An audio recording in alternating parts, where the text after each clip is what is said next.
Even though the M1 Garand rifle had been adopted in 1936, the U.S. military didn't have enough of them, so they contracted with Remington to first make straight-up 03s, and then there was an improved, easier-to-make version called the M1903A3.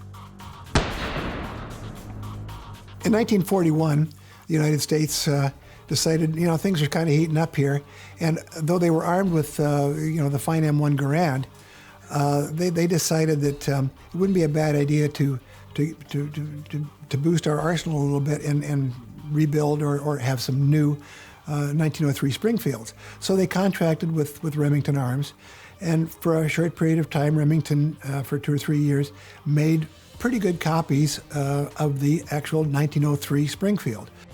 This was an exact copy of the 1903 of turn of the century, the First World War. And it was so exact, that was because it was actually manufactured on the machines that made the gun at Rock Island Armory during the First World War and pre-First World War years.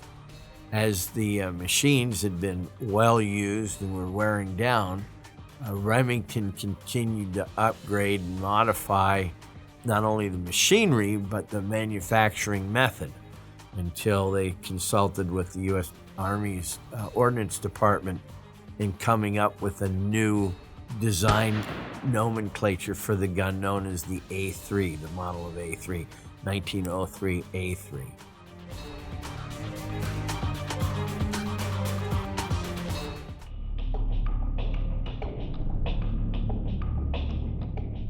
The way that the National Armories made the 03 Springfield, they were elegant, they were beautiful, forged parts. The lines of the trigger guard of the 03 Springfield are gorgeous, but it takes time. And as the world was marching to war, or already at war, time isn't something they had. So Remington would continue to say, okay, we'd like to do a different trigger guard, or we'd like to change this part out, or we think we can do this. And you end up with the 1903 modified, as made by Remington. And then they just figured, you know what?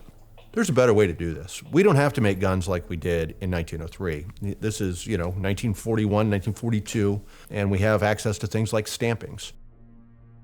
A lot of it's dealing with just the finish of the gun, extraneous mill work that doesn't need to be done, and using stamp parts instead of forged and milled parts. But the most important one was, I looked at it and said, we could really save a lot of money if we didn't have this 1905 sight, this rear sight. So let's do like we've done with the M1 and like the British have done with their number 4 rifle and put on a peep sight. And by May of 1942, this new rifle is called the 03A3. Not only did Remington make these guns, but so did Smith Corona.